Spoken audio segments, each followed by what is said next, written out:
Let me read to you some verses from a lovely old hymn that is a favourite of many in our congregation. Come thou fount of every blessing, tune my heart to sing thy grace. Streams of mercy, never ceasing, call for songs of loudest praise.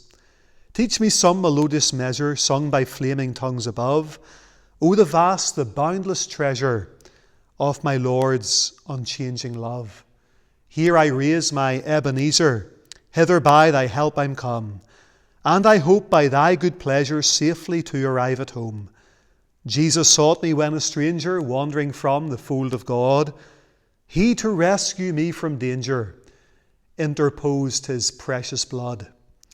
O to grace, how great a debtor daily I'm constrained to be. Let that grace, Lord, like a fetter, bind my wandering heart to thee. Prone to wander, Lord, I feel it, prone to leave the God I love. Here's my heart, O take and seal it from thy courts above. That old hymn was written by an individual called Robert Robinson. And what poignant words they are.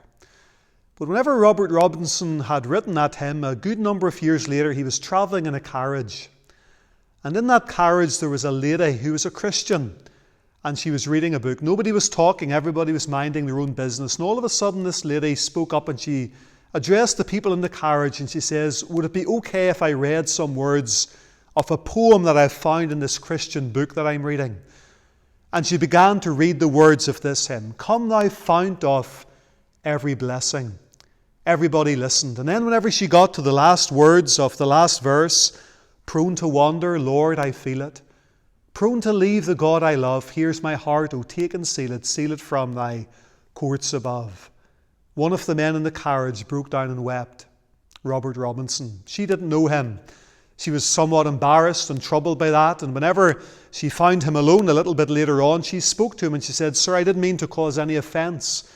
Maybe I was brash and too forward, and I'm sorry if I invaded your privacy, if you like. He says, no, you don't understand. I'm Robert Robinson. Those words that you read were the words of a hymn that I myself wrote. And oh to God that I was in the place with the Lord today that I was whenever I wrote those words.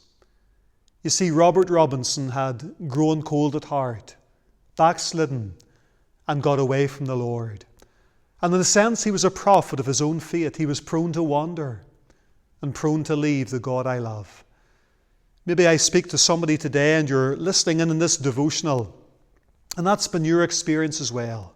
You've wandered. You've drifted. You've got away from the Lord that you once loved. You're like that church in Revelation. You have left your first love. Oh, you mightn't have gone to the dirty side of the broad road, if you like. You mightn't have sunk deep down in the vices and sins of this world. But you know in your heart that a coldness has come in, and you've somewhat wandered. No longer do you take joy in seeking the face of God. No longer is it a thrill for you to read the Bible. There's a coldness about worship.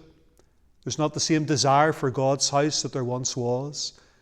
Maybe there's a coldness in witnessing. And you know in your heart that you're not in the place with God today that you were maybe last year or 10 years ago. Could it be that in these days God has been speaking to you, challenging your heart about getting right with Him and coming back to the Lord? And you could re-echo the words even of that first verse. Come thou fount of every blessing, tune my heart to sing thy grace. Entreat the Lord to come and to tune your heart, to revive your heart, to quicken your heart, to warm your heart, to cleanse your heart from all sin. To pray like David, Lord, restore unto me the joy of thy salvation. May you come back to the Lord if you've wandered, if you've got away. He stands with open arms like the prodigal's father. He'll only be too happy, too pleased to see you coming home. God bless you. Thank you for listening.